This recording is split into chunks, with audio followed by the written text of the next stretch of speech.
Bonjour à tous.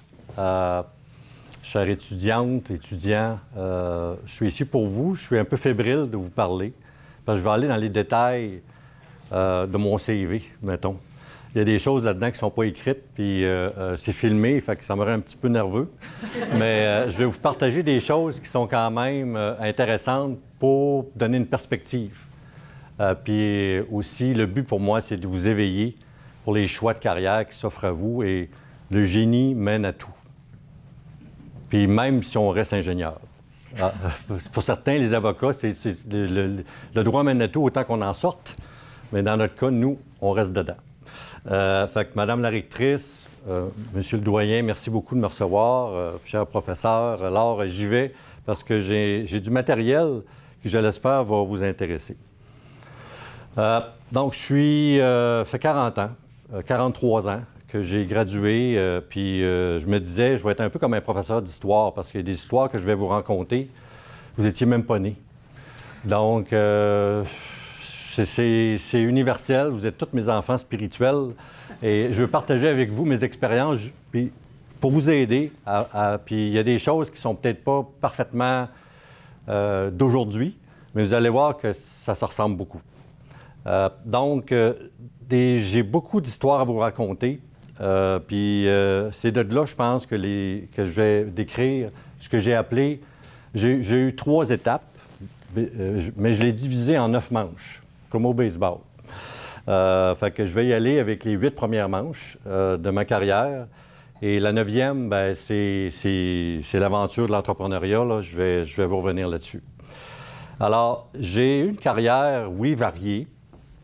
Personne ne m'a dit que je finirais ma carrière professionnelle comme diplomate à l'étranger. Donc, du génie à la diplomatie. Je ne pense pas qu'il y ait des cours qu'on prend ici pour nous préparer à ça. Mais le cours qu'on prend ici nous donne un coffre d'outils incroyable. Et je vais élaborer sur ces aspects-là pour que ça ouvre des portes partout. Donc, une carrière, oui, riche, mais aussi pleine de bouleversements. D'adaptation. Ça a été vraiment aussi inattendu parfois, mais pour ça, il faut être capable de gérer un certain risque. Aussi, dans sa carrière, oui, on peut faire une vérification diligente pour un employeur, puis etc., mais il y a un certain niveau de risque, souvent de sauter dans le train d'une opportunité, et c'est ce dont je veux vous parler pour mes expériences avec tout ce que j'ai vécu dans différentes phases de ma carrière. On m'a dit que j'étais visionnaire là, en vous rencontrant aujourd'hui, puis je ne veux pas démolir vos attentes, mais j'en avais pas de vision, vraiment, quand j'ai fini l'université. Je voulais travailler, je voulais gagner ma vie, puis je voulais avoir un certain plaisir à le faire, mais en même temps, de dire que j'allais faire ça, puis je m'en allais là, puis je voulais vivre ça, je regrette, je ne veux pas vous décevoir, mais je n'avais pas de plan comme ça. Ma vision était très courte. J'étais pragmatique. On est qui on est. Je suis honnête, sportif, puis je suis travaillant, je suis ambitieux, mais j'étais aussi un peu naïf. Donc, on apprend. On apprend sur le tas. Et puis, c'est sûr et certain que j'abordais l'avenir avec beaucoup d'optimisme, mais avec certaines exigences qui fait que moi, quand je fais quelque chose, je veux le faire correct jusqu'au bout. Puis, dans mon enfance, jusqu'à encore aujourd'hui, c'est encore une attitude. C'est en moi, j'ai pas eu besoin d'un cours de génie pour ça. J'ai besoin d'avoir des objectifs clairs. Et on m'a toujours dit que, à quelque part, d'avoir l'objectif, on créait une différence, un gap, excusez mon français, puis il fallait atteindre par tous les moyens l'objectif. Bien, c'est un peu comme ça que je pensais déjà. J'ai eu aussi, j'espérais pouvoir aussi bien gagner ma vie. Puis ça, c'est venu un peu d'un père qui était authentique puis exemplaire. Donc, on a des modèles. Le mien était à la maison. Puis grâce à mon alma mater, combiné à tout ça, bien, j'ai vu que le génie, pour moi, était vraiment, me fitait comme un gant. Là. Et pour moi aussi, un gars de Québec qui a fait son élémentaire, son élémentaire, son secondaire, son cégep ici, Bien, j'aurais pu aller étudier ailleurs, mais c'était vraiment ici que je voulais trouver forger mes nouvelles dimensions de ma vie, là, carrément, à l'époque. Et aussi certaines prudences. Peut-être que ça ne va pas refléter ce que je vais vous dire au niveau de certaines histoires, comment j'ai pu être prudent, mais vraiment, je suis de nature prudente. Je ne suis pas vraiment un impulsif. Puis je regarde les projets avec un optimisme mitigé, pour ne pas dire un peu un pessimisme modéré. Je vous expliquerai pourquoi tantôt, parce que ça ne marche pas tout le temps. Donc, le désavantage d'être comme ça, c'est que, bien, on vient un peu anxieux. Donc, je suis un peu comme ça, je suis encore. Parce que je suis ambitieux d'obtenir des résultats tout le temps. Mais croyez-moi, à l'inverse, c'est que, puis il y a des gens qui pourraient témoigner de ça ici dans la salle, j'ai des plans A, j'ai des plans B, j'ai des plans C, pas juste pour ma vie professionnelle, mais pour ma vie personnelle aussi, là. Fait que je suis organisé, vraiment, puis probablement trop.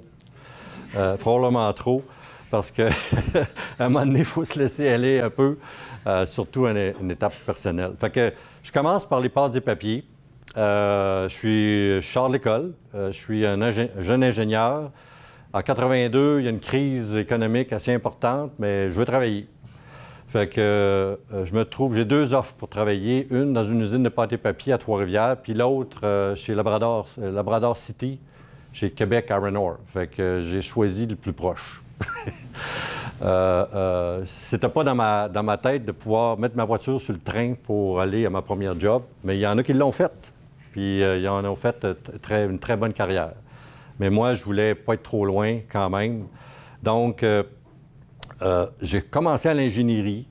J'étais quelqu'un qui a commencé, à l'époque, là, on faisait des plans. Fait que j'avais des petits projets pour installer une barrière ici pour protéger la santé et sécurité des employés, etc. Puis, vous savez quoi? Il est arrivé quelque chose 1 an après, c'est que on m'a dit, pourquoi tu ne vas pas travailler à la maintenance? On est dans une usine de pâte et papier qui date de 100 ans. Là. Donc, je me retrouve 1 an après, à 24 ans, contremaître au département mécanique, devant des messieurs, puis il y avait une dame, qui me regardait d'une drôle de façon. Le jeune qui sort de l'école, là, puis il dit qu'il pense tout savoir, puis etc., là, bien, vous savez quoi? J'ai eu à m'adapter. C'est là que mon père m'a aidé. Il m'a dit, écoute, devant des hommes de métier puis des femmes de métier comme ça, tu dois respecter l'expérience, tu dois respecter ce qu'ils ont appris, puis les amener à t'offrir des solutions et non pas leur dire quoi faire. Donc, j'ai utilisé exactement ce modèle-là et, mon Dieu, ça a marché. Fait que d'impliquer les gens, d'aller les chercher, puis c'est là que j'ai fait le saut en gestion. Je n'ai jamais vraiment été, après ça, un gars purement technique. Un expert. J'étais devenu gestionnaire. Et le coffre d'outils d'ingénieur me permettait d'avoir une idée toujours pour innover, mieux faire les choses, mais je vous dirais que l'aspect génie humain, je ne l'avais pas appris à l'école. Là. Il a fallu que je l'apprenne sur le tas. En travaillant avec des gens comme ça sur les planchers des opérations. Écoutez, puis après ça, c'est comme si on avait découvert qu'un ingénieur pouvait faire de la gestion. Fait que j'ai été promu surintendant. J'ai été promu directeur adjoint de l'usine à l'époque. J'en croyais pas mes yeux. J'étais complètement surpris, mais le fait que j'ai été gestionnaire m'a permis de sortir de quelque chose qui, à l'époque, était caractérisé comme purement technique pour un ingénieur. Donc, je me donnais un outil différent, puis j'aimais ça. J'aimais ça travailler avec le monde, j'aimais ça travailler avec des équipes, puis je pense que ça m'a servi toute ma vie. Et par la suite, là, je suis à Trois-Rivières, j'ai 33 ans et on m'offre un poste de directeur d'usine au Saguenay, bon, pour la même compagnie. Abitibi Console, il y a eu Stone Console avant, Abitibi Console. En tout cas, il y a eu fusion et acquisition de plusieurs entreprises à l'époque. C'est en même temps quelque chose que j'ai expérimenté. Et je suis le plus jeune directeur d'usine jamais nommé à 33 ans. Et là, j'ai été vraiment naïf. Parce qu'on m'a offert de transporter ma famille. Je partais de Trois-Rivières, je m'en allais au Saguenay. J'avais des jeunes enfants. je n'étais pas vieux, j'avais quand même eu des expériences de gestion, mais d'arriver directeur d'usine au Saguenay, où les syndicats ont envie de te manger tout rond quand tu arrives. C'est extrêmement syndiqué, donc il fallait que je commence à vraiment... J'avais appris des choses dans d'autres usines, mais là, je venais de l'extérieur, j'étais le deuxième directeur d'usine seulement francophone. Il y avait eu un M. Bédard avant moi pour une courte période, mais avant ça, c'était toujours des anglophones qui venaient de l'extérieur, qui vivaient dans des communautés, des staff house qu'on appelait, là, dans des communautés qui n'étaient pas en ville. Fait qu'on se séparait des gens de la région. Fait que ça explique pourquoi, là-bas, bien, communication avec la direction, communication avec les dirigeants, c'était vu comme étant une confrontation. C'était, au départ, toujours... Alors que moi, j'arrivais là, j'ai dit « Non, non, non, ça ne marchera pas de même, là. On va se parler. On va se parler. » Donc, d'une façon un peu naïve, j'ai vraiment fait confiance aux gens qui m'entouraient. J'étais dans l'usine. J'étais toujours là. J'étais dans l'usine. Je suis un peu un col bleu, là. Puis, un événement que je me souviens, c'est qu'un jour, j'ai dit « On enlève tous les casques blancs. Tout le monde va avoir la même couleur de casque. » Vous allez trouver ça drôle, là, mais en 1992, lorsqu'il y avait des casques blancs, puis il y avait des casques jaunes, il y avait un métier. Alors lui, il a un casque bleu, c'est un électricien, puis lui, j'ai dit tout le monde a des casques verts, tout le monde, même les cadres. Bien, j'ai eu des cadres qui n'ont pas aimé ça pantoute, puis j'ai eu des syndiqués qui n'ont pas aimé ça pantoute parce qu'on faisait partie de toute la même équipe, on avait tous le même problème, il fallait sauver l'usine. Vous savez, les pâtes-papiers, là, comment est-ce qu'il y a d'usines de fermées aujourd'hui? Bien, ça, c'est une de ceux-là qui est éventuellement fermée, malheureusement. Donc, tu apprends sur le tas, tu es idéaliste un peu, tu es un peu naïf, puis là, tu trouves toutes sortes de choses parce que tu es loin de Montréal qui t'amènent à vraiment développer une certaine autonomie, puis certains réflexes. Moi, j'appelle ça le leadership authentique, là, c'est tu parles avec le monde, tu lui parles. Donc, moi, j'appelle ça du génie humain, là, mais on l'apprend à la dure sur le plancher des vaches. Et communiquer ce que l'usine a besoin pour s'en sortir et d'avoir un discours qui tient parfaitement aussi la contrepartie des syndicats, bien ça, c'est notre vie, c'est la réalité au Québec. C'est la réalité à laquelle il faut faire face encore aujourd'hui. Donc, disons que aussi, ce qui m'attendait, c'était, j'ai découvert de la fraude dans cette usine-là. Il y avait des gens qui se payaient à la traite pas mal trop. Qui m'a averti de ça? C'est Revenu Canada qui enquêtait sur des gens qui faisaient des fraudes fiscales dans l'usine, des dirigeants. Des dirigeants. Donc, ma boussole éthique était déjà à l'œuvre à l'époque, même si je trouvais que j'avais pas besoin de ça, là. Mais, fait que j'ai eu face à ça et ça m'a amené à avoir à gérer des situations difficiles pour ma famille, des conflits, mais moi, je restais en ville.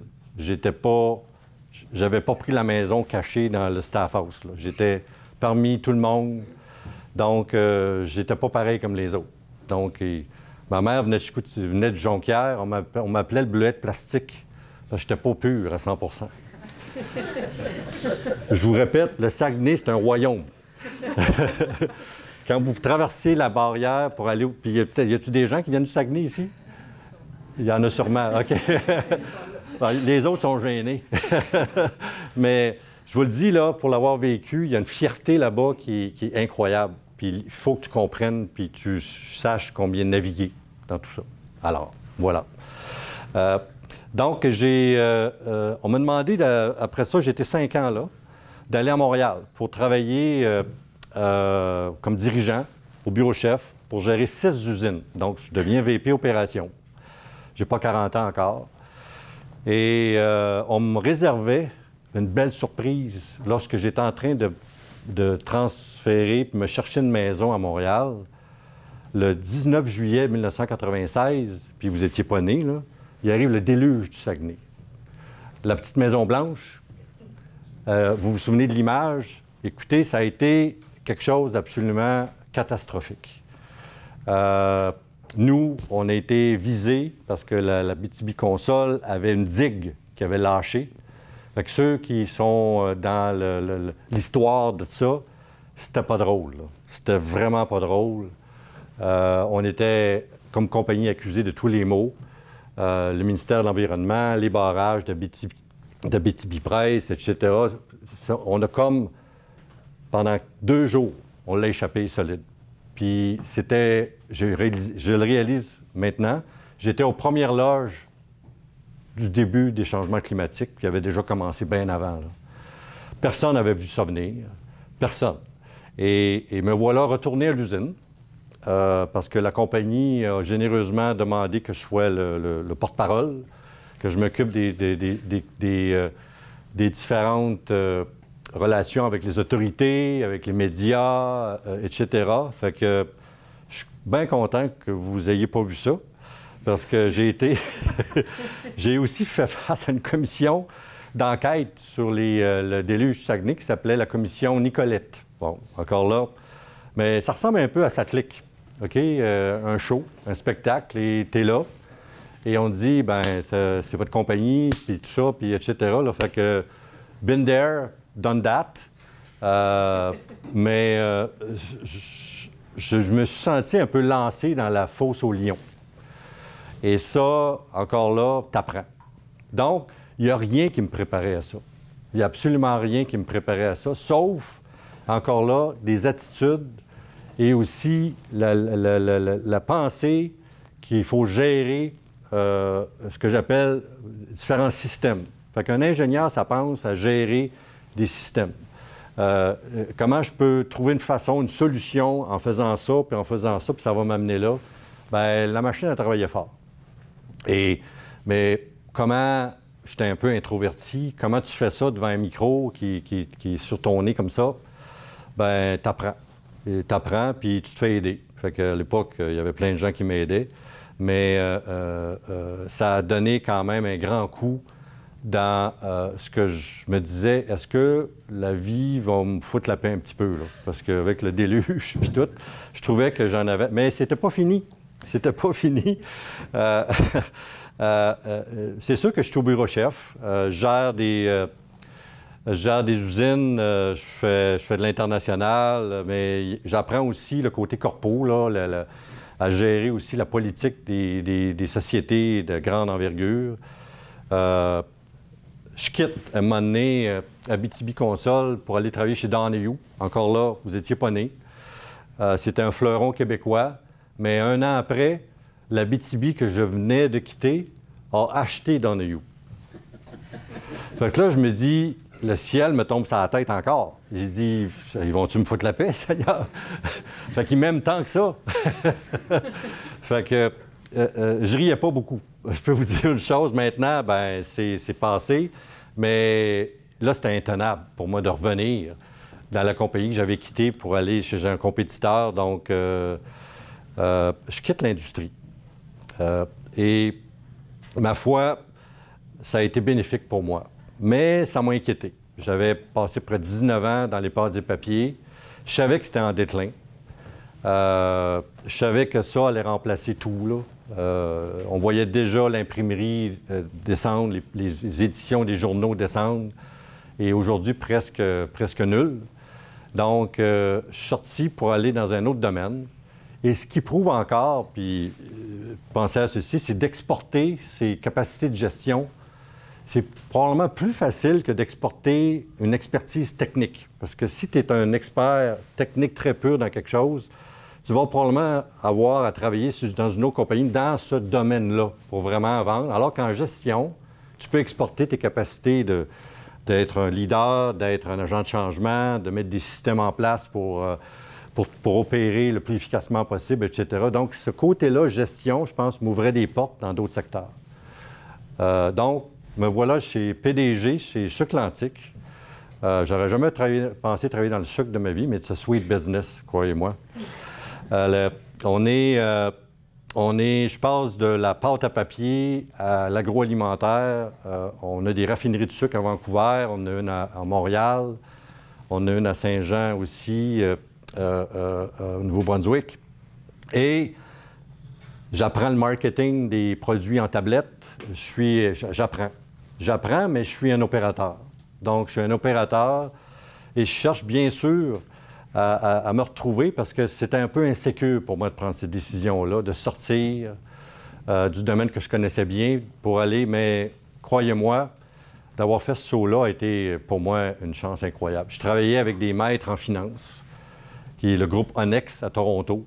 C'était eux qui étaient propriétaires de l'entreprise.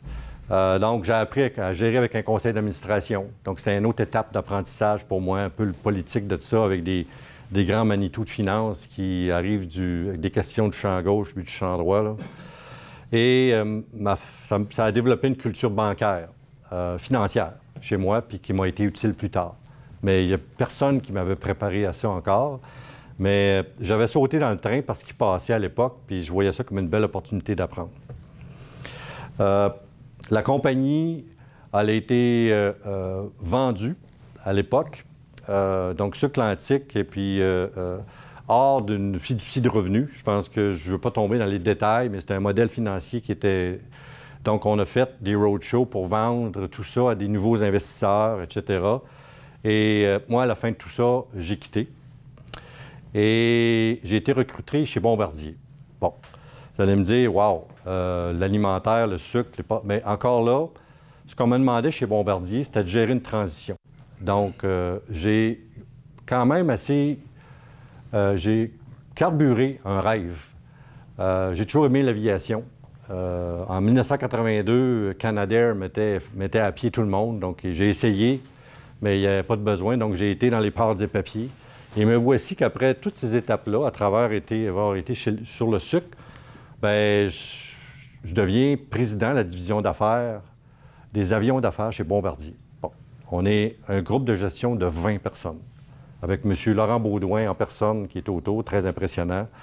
Mais, mon Dieu, j'ai appris encore un paquet d'autres choses. J'ai sorti ma mécanique du vol, OK, que j'avais appris. J'étais le seul ingénieur avec ma licence de pilote. J'ai pris ma licence de pilote, j'avais 40 ans, parce que l'aviation, pour moi, c'était un rêve. Donc, j'ai volé des coucous, des Cessna, etc. Donc, mais j'étais le seul pilote devant toute cette gang-là de dirigeants qui sont dans l'aviation commerciale, etc., puis les avions d'affaires. Donc, une parenthèse, pensez-vous que je me suis privé d'être copilote dans ces beaux jouets-là? Je les ai toutes faites, là. Fait que j'étais copilote. Je m'installais à droite du capitaine, puis je tirais sur le manche. C'est des jets. Écoutez, c'est des jouets incroyables. Donc, là-dessus, check. Encore là. Mais c'était loin d'être prévu, mais j'en ai profité. Et là, ce qu'on me demande, c'est vraiment d'améliorer le service à la clientèle, d'augmenter là aussi la cadence des avions. Et mon Dieu, on a un paquet de problèmes. On n'est pas capable d'avoir des pièces, notre sounds familiar. Toute la chaîne d'approvisionnement est un peu en déroute à ce moment-là. Et ma foi, je suis content d'avoir réussi à améliorer l'efficacité parce que, fondamentalement, j'étais toujours sur le plancher. Donc, j'avais le choix. Je pouvais être avec des milliardaires au Bourget à vendre des avions, ce que mes prédécesseurs faisaient, ou j'étais sur le plancher des vaches avec le monde pour construire des avions plus vite, pour livrer à ces gens-là. Donc, encore là, avec le monde, fait que j'ai pas tombé dans le piège de... Puis c'est un beau piège, là. Il est doré, puis pas mal le fun. Mais d'être plus dans ce champ d'opération-là que celui d'être avec le monde pour régler les problèmes sur le plancher. Ça me caractérise beaucoup. Et c'est là que le rôle de gestionnaire prend tout son sens. C'est que c'est les gens qui font les choses. C'est pas toi. Et il faut être capable de bien positionner ça. Puis ça ouvre des portes. Donc, ça a été quand même difficile pour moi, ma famille, de travailler dans cet environnement-là, extrêmement exigeant. Et ma foi, puis mon père était fier de moi, hein, je peux vous dire ça. Puis j'ai pas manqué de le faire venir, puis de l'asseoir dans les avions, puis etc. N'en doutez surtout pas. Alors, j'accélère un petit peu. Fait que, par la suite, on m'offre de revenir numéro 1 d'une compagnie cotée en bourse pour d'autres mandats. Et là, vous allez dire, pourquoi tu as quitté Bombardier? C'est parce que j'étais un parmi 20 alors que je devenais là, encore là, celui qui avait les mains sur le volant. Seul dirigeant, alors que j'avais aucun espoir de pouvoir graduer. C'est une compagnie familiale dans l'industrie Bombardier. Donc, j'ai fait des choix, mais j'avais vraiment bien carburé avec eux. Donc, je reprends le collier comme CEO d'une boîte qui est petite pour la faire croître par des acquisitions à l'étranger. Puis je m'attaque avec une équipe. Encore là, j'aime bien m'entourer de le monde qui pense un peu comme moi puis qui veut relever des défis. Je leur fais confiance. Moi, une des clés de tout ça, c'est de faire confiance, permettre aux gens de faire des erreurs, d'abord qui ne sont pas fatales, puis d'apprendre. Fait que ça, moi, ça a été mon motus operandi, puis j'opère comme ça. Et oui, on est à la veille de faire une grosse acquisition aux États-Unis. On patrouille les États-Unis pour être capable d'aller chercher des usines de recyclage. Et là, encore là, bon, le ciel me tombe sur la tête encore un petit peu. On reçoit une offre hostile. Et je vous fais pas dire de qui. Abitibi Console. Ça s'invente pas, là. Vraiment, il m'aimait beaucoup. et là, je riais pas encore cette fois-là. Là. Mais ce que j'apprends à travers tout ça, là, vous allez me dire, là, c'était wow, c'était inattendu. Ben, comment gérer une offre hostile publique? Des avocats, des conseillers banquiers, etc. Puis on avait vraiment le couteau entre les dents parce qu'on jugeait que c'était complètement injuste, cette offre-là. Donc, on s'est battu jusqu'en Cour suprême. Bon. J'ai appris un paquet d'affaires, sauf qu'ils n'ont pas voulu nous entendre parce que ce n'était pas une cause d'intérêt national. Bon. Alors, on est tous partis à la maison. Moi, je suis rentré chez moi. La compagnie était vendue. Et j'ai pris une période de repos. J'ai pris 6 mois de repos. Et j'ai rénové ma maison. J'ai fait des choses comme ça. Et finalement, il y a un recrutement pour président d'Investissement Québec. J'ai dit, moi, Investissement Québec, je ne suis pas un banquier. Je suis pas... mais il y avait un désir à l'époque d'opérationnaliser Investissement Québec puis de les rapprocher des entrepreneurs, d'être beaucoup au service des entrepreneurs. Donc, encore là, le client, c'est qui? C'est pas le gouvernement. Alors que c'était perçu comme ça chez IQ, c'est vraiment les entrepreneurs, les gens qui veulent avoir de l'aide pour investir, pour être plus prospères puis pour développer l'économie du Québec. Donc, je deviens un peu dans un modèle... je fais du développement économique. Je ne suis pas un banquier, donc je vais où? Bien, je m'en vais en autobus dans les régions. Moi, ce que j'ai fait, quand j'ai été rendu là, je ne suis pas resté mes pénates dans un bureau chef à Montréal. J'ai pris un autobus mobile qui était notre bureau. On a parcouru toutes les régions du Québec. On offrait du financement pour numériser, robotiser, développer des nouvelles solutions technologiques pour vraiment nous amener dans le manufacturier du futur. Et, mon Dieu, ils ne s'attendaient pas à ça, personne. On les a pris par surprise. On arrivait à Drummondville ou on arrivait à Saint-Georges, puis on mettait l'autobus avec nos fanions et dit le bureau est là. Donc, IQ avant, c'était appelez-nous. Là, je disais non, on va aller les voir. Aussi simple que ça a été une révolution. Donc, encore là, ça vient un peu du style, donc la gestion versus... Puis je ne suis pas un expert en financement, là, loin de là, là. Mais j'ai opérationnalisé parce que j'avais fait le saut depuis longtemps en gestion des opérations, puis ça a été quand même un super bel apprentissage pour moi. Encore là, je vais rapidement.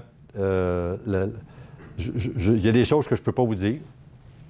Comment comme un président de société d'État peut gérer à l'intérieur d'un gouvernement, la gouvernance de tout ça, la gouvernance des sociétés d'État, etc., les relations avec les médias, tous les matins.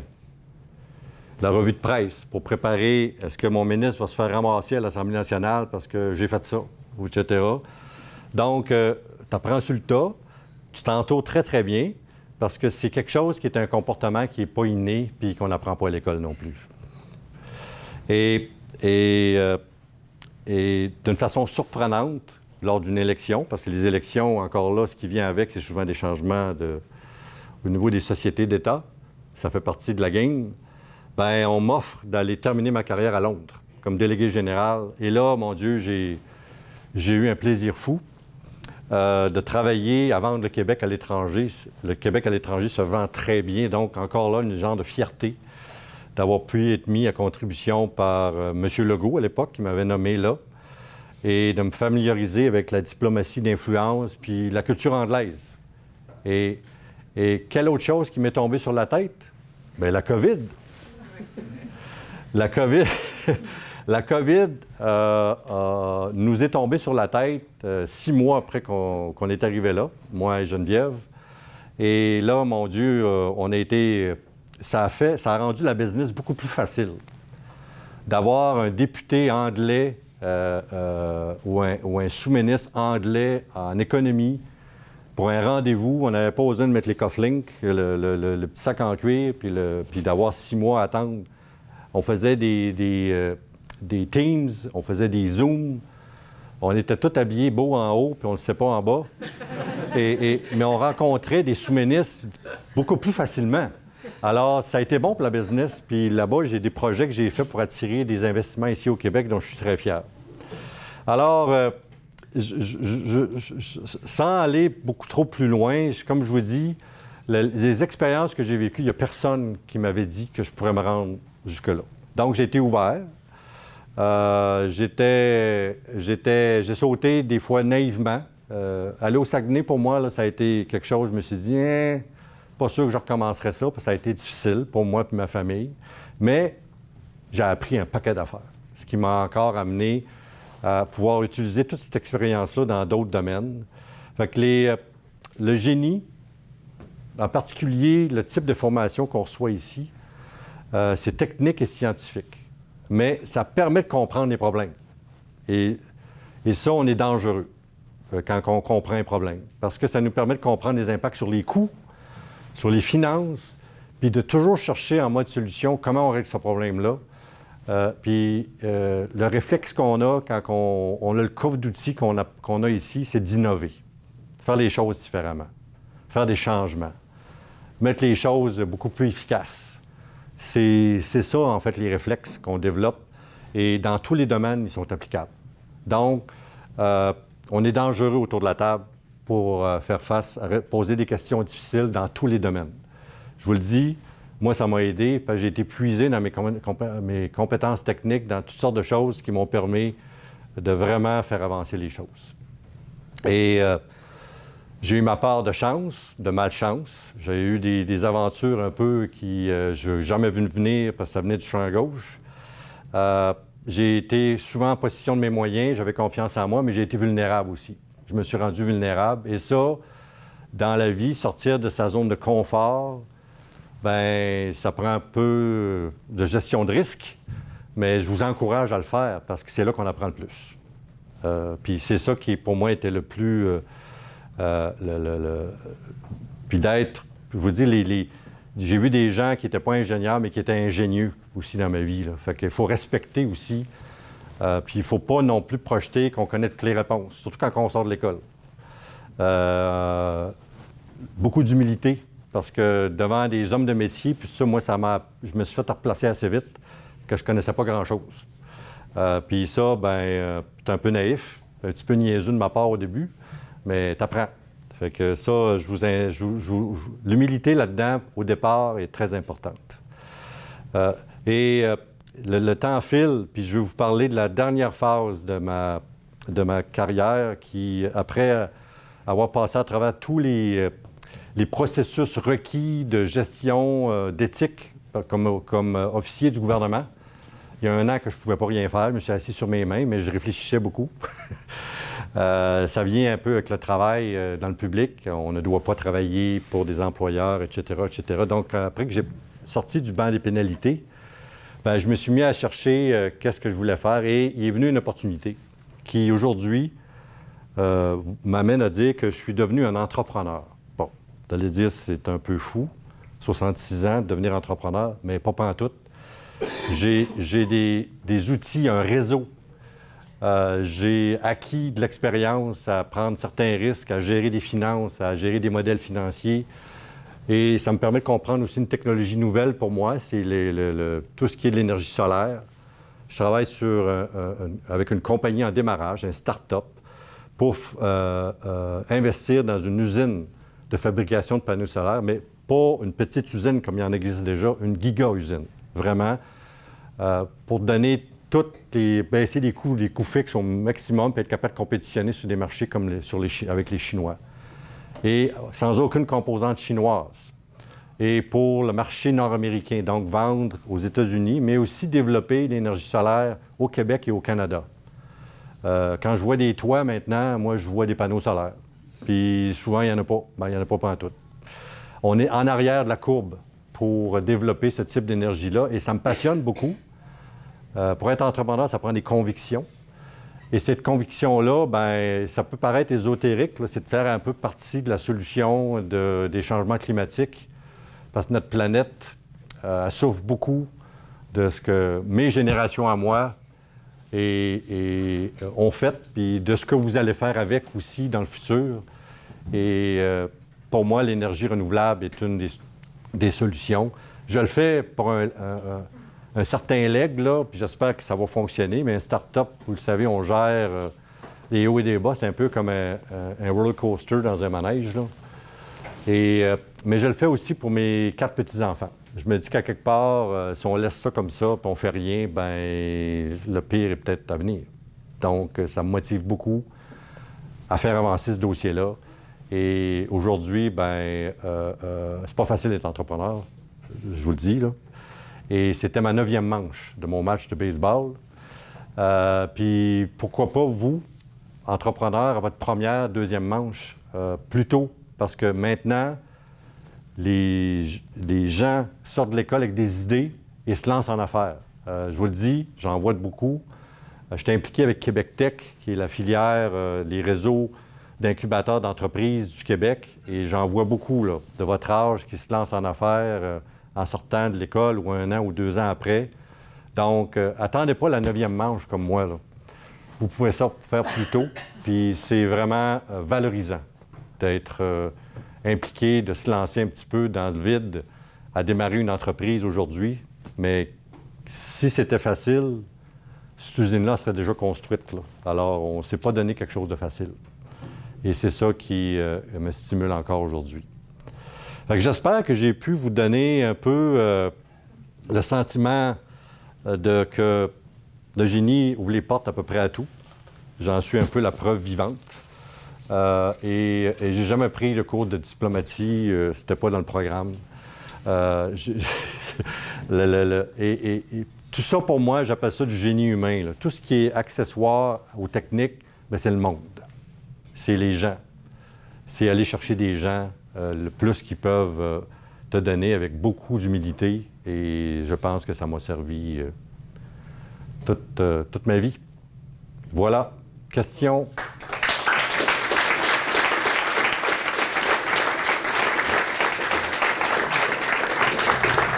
Merci. Merci beaucoup. Merci beaucoup. On va être rendu à la partie entretien. On va y aller. On va commencer avec les questions qu'on a reçues via le formulaire, puis après ça, allez-y vraiment comme vous le sentez. Donc, mais j'ai une question juste avant. Oui. Donc, ce matin, on a fait la visite des locaux. Qu'est-ce que ça vous fait de revenir chez vous, à la FSG? C'est... je suis revenu souvent, hein. J'ai pas quitté le lieu. Je suis venu pour d'autres visites puis d'autres événements. Mais de revenir surtout là où on mangeait, l'ancienne cafétéria. Oui. Là, ça, je me suis dit, oh my God. Tu sais, j'en ai brûlé des lampions là, à la veille d'examen. Souvent, on se retrouvait un peu paniqués, une petite gang, parce qu'on voyait ça venir, puis on avait un peu... fait que ça m'a remémoré des situations comme ça, là, vraiment. Des beaux souvenirs? Oui, bien, c'est des beaux souvenirs, mais en même temps, il y a un petit peu de stress qui venait avec ça. En tout cas, ça doit être encore le même, j'imagine. Fait que c'est des beaux souvenirs. C'est des beaux souvenirs. Super. Dans votre conférence que vous avez donnée, on a vu que vous avez fait preuve de beaucoup de leadership tout au long de votre carrière. La première question va dans ce sens. Puis si jamais vous voulez ajouter plus de clarté aux questions, je vous invite à lever la main, là. Quels sont les attributs essentiels d'un leader capable de piloter le changement dans des environnements complexes comme les ports internationaux? Question de Bernard. Ben, en fait, c'est dans les ports, puis comme dans beaucoup d'autres. La façon d'adresser, comme je vous dis, qui vient comme coffre d'outils, un enjeu.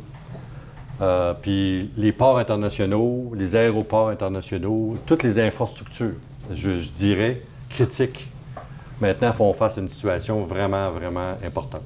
Un, il y a les bouleversements géopolitiques qui fait que maintenant, les chaînes d'approvisionnement sont toutes en train de changer.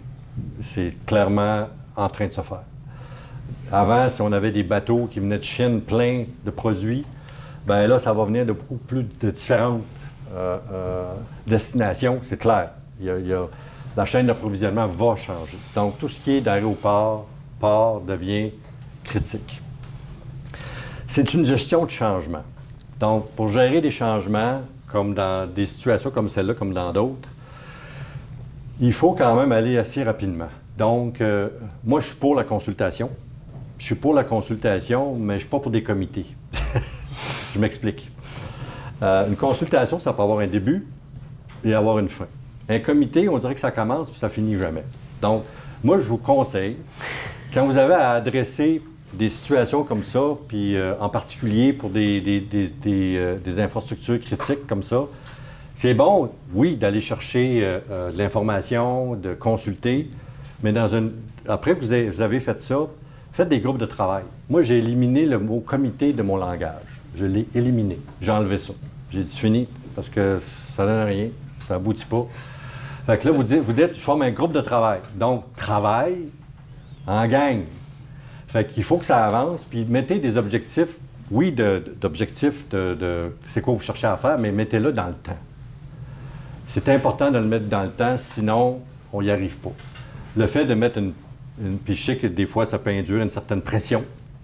Mais si l'humain n'a pas ça, on est tous pareils, on va reporter à demain. Donc, pour moi, ce genre de choses-là a fait la différence quand on cherchait des solutions importantes à des problèmes. Oui, aller chercher les gens, les consulter, mais les mettre dans un cadre qui rend tout ça très efficace, là. Fait que j'en ai peut-être énervé plusieurs, mais ça marchait. Ça semble avoir été efficace. Loïc a une question aussi. Comment avez-vous fait pour construire votre réseau de contacts dans les domaines de l'entrepreneuriat et de la technologie?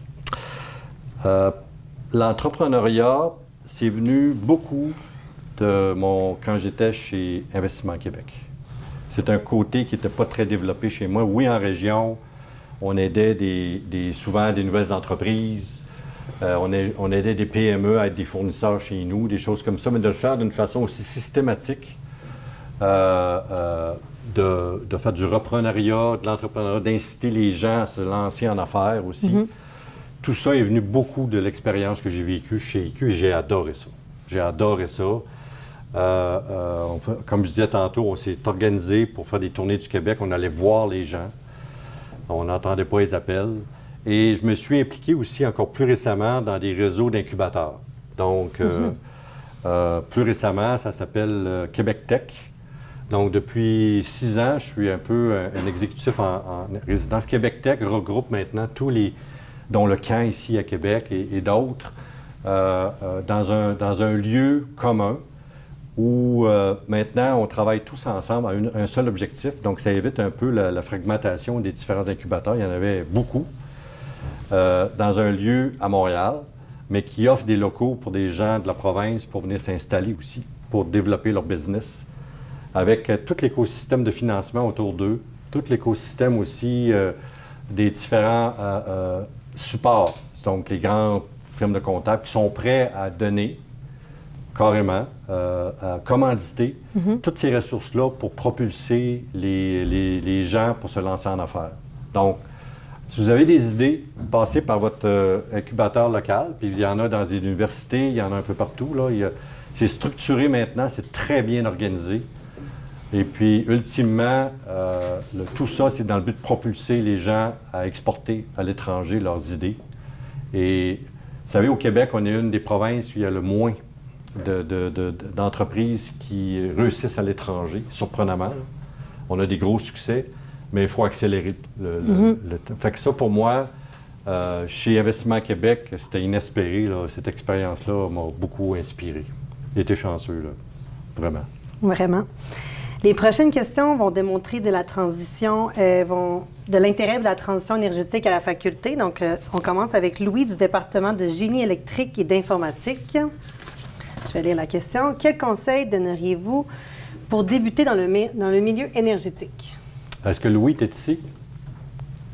Louis OK. est là-bas. Qu'est-ce que tu veux savoir exactement? Précise-moi, qu'est-ce que tu veux savoir, où je pourrais t'aider? Ben, je pense que c'est large comme question, mais mettons, par exemple, à Montréal, je connais un peu l'écosystème, qu'est-ce qui fonctionne. À Québec, je trouve qu'il y a moins de ma vision, il y a moins d'opportunités. Je me dis, par exemple, moi, j'ai étudié dans un domaine qui est quand même loin de l'énergie, tout ça, télécommunications, puis je me disais, c'est quoi les portes d'entrée dans ce milieu-là, puis comment vous voyez ça? Parfait, je comprends bien. Dans le fond, l'approche pour rentrer dans tout ce qui est l'enjeu énergétique, transition énergétique, là, il y a plusieurs portes d'entrée. Moi, je te dis qu'ici, à l'université, dans ton université, tu as sûrement des projets où tu pourrais être impliqué. J'ai visité des laboratoires ce matin, là, je suis impressionné, où même si ton background n'est pas nécessairement spécifique à ça, il y a tout un travail. Moi, je te le dis, là, je suis rendu vendeur. Moi, je suis un vendeur maintenant. Je fais du marketing de l'énergie solaire chez Hydro-Québec. Et on me voit arriver avec mes grandes bottines. Mais il y a un manque de ça. Comment on mobilise les gens à utiliser l'énergie alternative dans le cocktail énergétique du Québec et puis de rentrer ça aussi dans des gestes qui sont liés à tout ce qu'on doit faire pour diminuer l'effet du changement climatique. Donc, il y a tout un aspect, je te dirais, qui est, oui, technologique, mais aussi de mise en marché, là, du marketing, il y a de la vente à faire. Parce que ça, quelqu'un qui, comme toi, voudrait chercher des opportunités de faire ça, bien, rapproche-toi des compagnies en démarrage qui visent ça, puis offre-leur de faire de la mise en marché, du marketing, de passer les bons messages, puis de bâtir le réseau. C'est assez facile parce qu'il y a des associations aussi en énergie renouvelable qui existent au Québec. Il y a des associations, il y en a 3 en particulier, là, puis je pourrais faire référence puis te les envoyer, où tu pourrais même trouver une façon, mais il y a beaucoup de... Le message là, qu'on doit passer, d'être beaucoup plus conscient de ce qui se passe avec les changements climatiques, il n'est pas facile à passer. On est très individualiste là-dedans, mais la collectivité n'est pas encore là. Et ça, là-dessus, il y a un enjeu important. Oui, la technologie, mais aussi tout l'aspect lié à la vente, puis aussi au comportement, bien, tu pourrais y trouver ton compte. Convaincu de ça. Si ça fait partie de tes passions fondamentales de sauver la planète, bien, bienvenue dans le club. Excellent. Dangar, du département d'informatique et de génie logiciel, je ne sais pas si tu es ici, mais peut-on développer une technologie incluant l'IA et les systèmes embarqués qui seraient appliqués au développement durable pour remplacer définitivement et efficacement l'utilisation des énergies fossiles? Ça, bien, vous parlez peut-être à quelqu'un qui a déjà cette passion-là. Là, on n'arrivera pas à éliminer les énergies fossiles.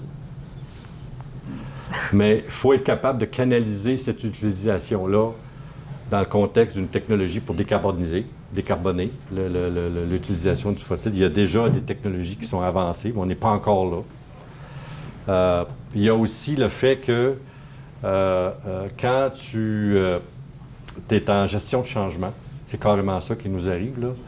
Il faut être capable d'amener des technologies qui sont, puis je pense beaucoup aux technologies, là, qui amènent la solution sans trop provoquer des changements comportementaux personnels. Mm-hmm. Parce que ça va être compliqué, là. Oui. Puis on le vit tout, là. On achète une voiture électrique, on dit ben, je fais partie de la solution. Non, pas du tout. Mais si vos comportements au niveau énergétique, c'est d'économiser l'eau, d'économiser l'énergie que vous utilisez en fermant les lumières, commencez par la base, ça au départ. Mais après ça, le leadership qui s'installe va venir à travers des projets où les gens ils vont avoir consensus. Bon, j'en ai vu un ce matin dans un des laboratoires, d'augmenter l'efficacité des turbines pour utiliser moins d'eau, fabriquer le même mégawatt. C'est génial. Il faut que ça soit connu, ça. Ce qui se fait ici, il faut que ça soit connu. Mais à la fin, collectivement, d'en arriver là, faut être un peu idéaliste qu'on doit tous faire partie de la solution. En tout cas, moi, c'est mon côté à moi, là, c'est d'ajouter à ça une voix, de aussi faire connaître les enjeux. Donc, quand je vais devant des entreprises où je veux vendre ma salade, des banques, pour trouver du financement pour le projet qui m'occupe, oui, je fais le causé ésotérique un petit peu au début, là. Mais quand c'est de la finance dure et des choses comme ça, les gens veulent parler, bon, c'est quoi le rendement, c'est quoi le risque, etc. Bien là, il faut que tu sois capable aussi de trouver de façon créative de vendre la finance de ce projet-là. Et ma foi, on y arrive. On y arrive parce que le fossile, l'énergie fossile, il va en avoir de moins en moins dans le sol. OK? Puis, moi, la statistique qui me hante des fois, c'est que tout ce qui existe dans le sol aujourd'hui d'énergie fossile, que ce soit le charbon, le gaz, le pétrole, tout ce qui est inventorié déjà dans notre sol, c'est 10 jours de soleil. Donc, on sous-utilise une énergie gratuite qui vient du ciel. Oui, c'est pas 99 % de rendement, c'est du 20-25 % de rendement. Mais on ne peut pas se permettre de ne pas le faire. Et aujourd'hui, puis là, je fais mon pitch un petit peu, excusez-moi. Aujourd'hui, pour le prochain mégawatt, le moins cher en Amérique du Nord et le plus rapide sur la ligne de transmission, c'est le solaire. Donc, les prix ont baissé de façon faramineuse et l'utilisation massive du solaire maintenant fait que les coûts baissent, comme les grosses TV à l'époque, c'est la même affaire.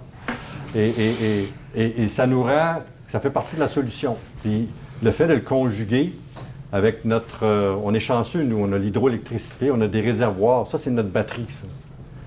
Plus on va générer à partir des sources alternatives comme le solaire et comme le vent, bien moins on va utiliser d'eau. Donc, ça va de pair avec exactement la recherche que vous êtes en train de faire ici. Pour moi, c'est génial. Donc, il faut être convaincu. Je suis convaincue. Une question de Sébastien de l'Institut des matériaux. Comparé à l'Europe et d'autres pays industrialisés, le Canada est en retard sur l'utilisation des énergies renouvelables. Croyez-vous que les panneaux solaires éthiques peuvent changer la dynamique? Moi, j'en suis convaincu, oui, encore une fois. Oui. J'ai une des raisons pour lesquelles le solaire n'est pas plus avancé ici qu'ailleurs, c'est à cause du coût de l'électricité, l'hydroélectricité. Bon. Quand tu vas en Europe, tu atterris à l'aéroport de Berlin, tu vas avoir des panneaux solaires partout, dans les zones tampons sécuritaires des aéroports. Ils mettent des panneaux partout. Il y en a sur les toits, parce que là-bas, l'électricité coûte 3 fois plus cher qu'ici. Donc, la motivation d'investir dans de l'énergie renouvelable, moins chère, bien, passe avant tout. Ici, on était gâtés. On était gâtés. Moi, comme industriel, dans le passé, de payer des tarifs comme 5 à 7 sous du kilowattheure, des sous canadiens, là, alors que mes compétiteurs aux États-Unis ou ailleurs étaient à 15 sous puis à 20 sous. Les alumineries ne sont pas ici pour nos beaux yeux nécessairement, puis d'autres industries, mais ils viennent parce qu'on a une énergie renouvelable, pas chère. Oui, elle va monter. Le coût va monter de l'inflation minimum.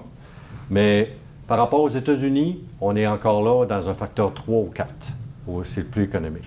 Donc, c'est plus difficile d'amener la réflexion solaire ici au Québec et, je vous dirais, dans d'autres provinces canadiennes comme le Manitoba, qui a l'hydro, etc., puis la Colombie-Britannique.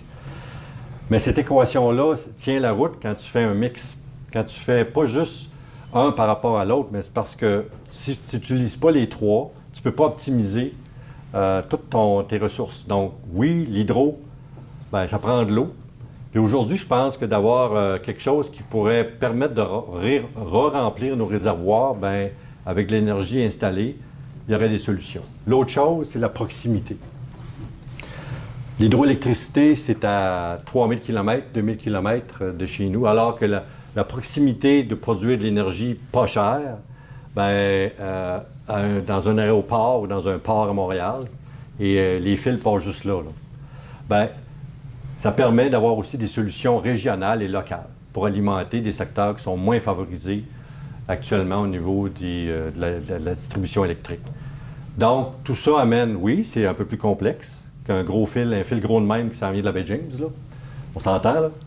Mais c'est dans le raffinement de ces solutions-là qu'on va trouver tout le sens. Puis le Québec, là-dessus, ben, est un terrain extrêmement fertile. Mais encore qu'il faut-il le développer, puis là-dessus, ben, on s'y attarde avec beaucoup d'intensité.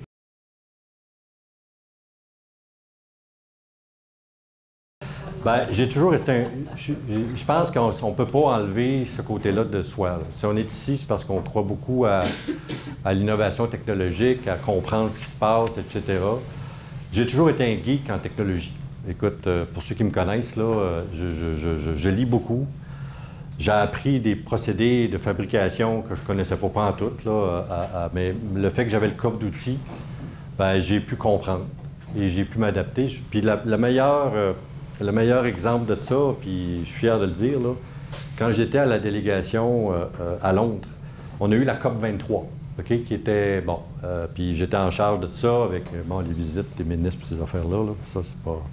Mais il a fallu que je me tape tous les 23 rapports du GIEC, qui est le groupe international d'experts en climatologie puis changement climatique. Vous savez, là, si je n'avais pas eu des connaissances technologiques, scientifiques, j'aurais probablement pas compris la moitié de ce que j'étais en train de lire. Puis quand j'ai eu fini de lire tout ça, je me suis dit, Houston, we have a big problem. Vraiment, là. Et là, j'ai compris pourquoi la science disait que le changement climatique, ce n'est pas du fake news. C'est vraiment basé sur des données scientifiques, des relevés, des modèles qui sont absolument clairs et précis. Donc ça, j'étais content de ne pas lire ça comme... Fait que j'ai toujours gardé l'esprit, mon côté geek technologie, là, je ne l'ai jamais perdu. Puis, l'innovation. Vous avez le coffre d'outils pour innover tout le temps.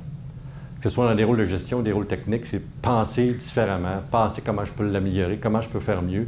Bien, ça, c'est l'innovation. Aujourd'hui, je pense que ça fait partie de la réalité que si on fait les mêmes choses encore longtemps et longtemps, on va avoir les mêmes problèmes. Il faut vraiment innover. Là. Et ça, là-dessus, vous avez les réflexes qui viennent de votre formation pour toujours avoir ce... Il faut innover. Il faut faire ça différemment, il faut s'améliorer. Et ça, c'est pas tout le monde qui a ça d'inné ou qui devient votre ADN, finalement, quand vous graduez ici ou dans un cours de génie ou en sciences.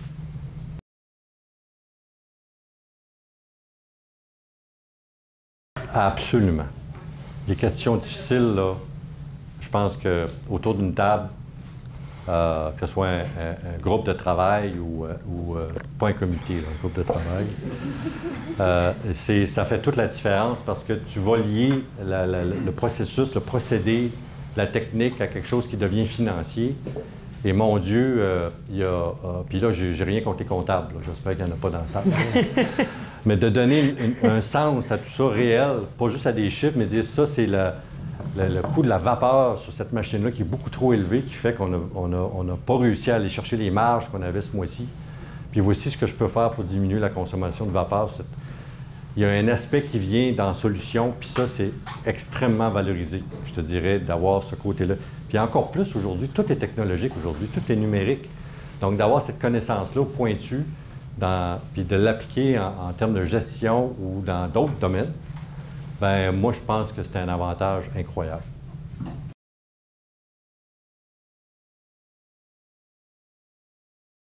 Je pense que je prends un peu pour... puis je me mets à votre place. Okay? Je me mets à votre place. Aujourd'hui, il ne faut vraiment pas être gêné. Il faut vraiment aller au-devant. Donc, attendez pas que le monde vous appelle. Appelez-les. Donc, s'il y a un projet qui vous intéresse, s'il y a une entreprise qui vous intéresse, s'il y a cold call, trouvez une façon par un de vos professeurs d'avoir un contact, puis contactez-les. Moi, je me dis qu'il ne faut pas être en attente. Il faut vraiment, aujourd'hui, être en avant, puis d'appeler les gens parce que ça vous intéresse. Moi, je pense qu'il y a... Moi, quand je reçois des appels comme ça, là, hey, pensez-vous que je ne suis pas intéressé à rencontrer la personne?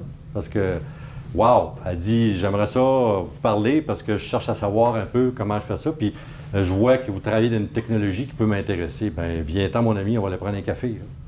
Fait que, faites-le. Soyez pas effrontés, faites juste, appelez-les.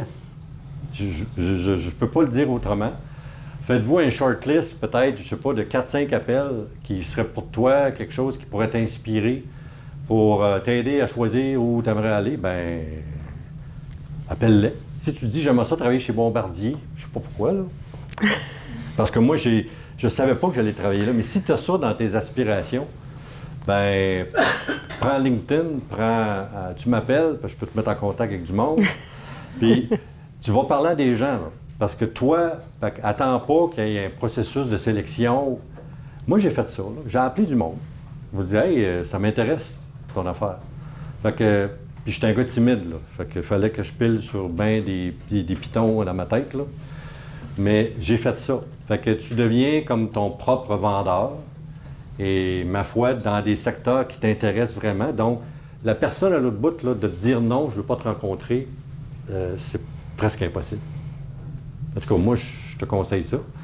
Puis de faire une vision à long terme, comme je te dis, j'ai dit tantôt, je ne pouvais pas prévoir ce qui est arrivé, c'était impossible. Mais je m'étais quand même fait une idée au départ que j'étais probablement plus quelqu'un qui avait besoin d'action. Puis j'avais de la misère à me voir dans une salle où, tu sais, quand j'étais chez Bombardier, il y avait 1000 ingénieurs qui travaillaient dans mon équipe. Il y en avait 1000. J'arrivais, c'était des grandes salles avec des cubicules. Puis c'était tous des jeunes, la plupart, qui écoute, ils rêvaient, puis tout ça, mais c'est ça un peu le... Fait que si tu veux, ça c'est pure technique, c'est pur analytique, c'est pur design. Puis écoute, dépendant de l'attitude que tu as, va le vivre un peu. Fait que si tu penses que c'est ça qui fit ton besoin, tes valeurs, bien, il en a besoin. C'est clair qu'il en a besoin. Mais si tu penses que tu es plus dans le genre à faire changer d'idée, faire tu sais, le côté plus humain de la chose, bien, ça aussi, il y a des opportunités. Il y en a dans les deux, là. Faut que tu comprennes un peu ce que tu veux. Puis pour ça, il faut que tu essayes de parler avec du monde qui peut t'inspirer, là. En tout cas, ça coûte pas cher.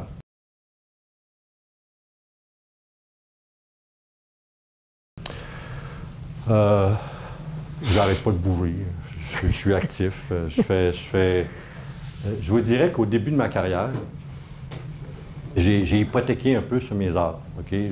J'ai investi, puis tu sais, ça, c'est une question un peu d'attitude, là, j'ai investi des heures pour me différencier des léopards qui ont toutes les mêmes tâches, là. Moi, j'essayais d'avoir des tâches différentes.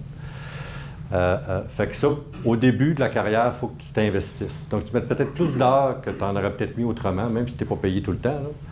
Parce que tu t'investis pour te faire connaître puis apprendre. Apprendre, c'est bien important. Après ça, comment tu fais pour gérer bien, un peu le stress puis tout ça quand tu viens avec des responsabilités un peu plus grandes? C'est vraiment une attitude. Encore là, ça se passe dans ta tête. Il faut que tu sois capable dans le moment présent, de trouver une façon de ne pas penser au travail. Facile à dire, pas facile à faire.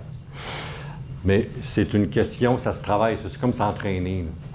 Tu entraînes ton cerveau à dire, OK, maintenant, je passe à la famille, je passe au sport, je pense à d'autres choses, mais il faut être actif. Il faut faire d'autres choses que d'être assis à regarder un écran tout le temps, là. Puis ça, c'est un des enjeux maintenant, là. On est souvent sur des écrans, puis pas assez avec le monde.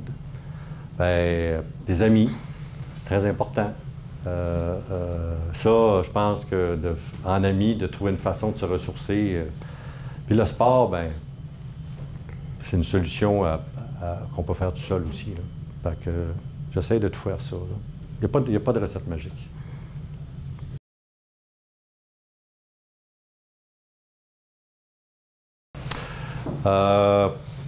Non.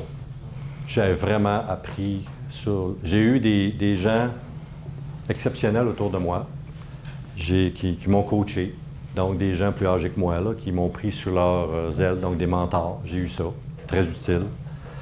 Est-ce que j'ai pu parfaire certaines, mais jamais de cours élaborés. J'allais peut-être à une conférence comme celle-ci, où j'allais écouter ce que quelqu'un pouvait me dire, donner des outils additionnels. Est-ce que j'ai considéré retourner formellement aux études pour faire une maîtrise peut-être en MBA ou des choses comme ça? Ça m'a trotté dans la tête à un moment donné, mais j'ai manqué de temps. J'ai manqué de temps.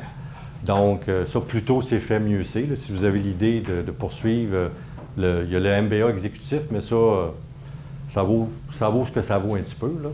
Mais oui, fait que tout ça peut être échelonné dans le temps, mais la vraie façon de penser à ça, c'est plus par rapport à tes besoins à toi. Là. Donc, il faut que tu t'écoutes un petit peu. Fait que ça te permet de trouver le bel équilibre.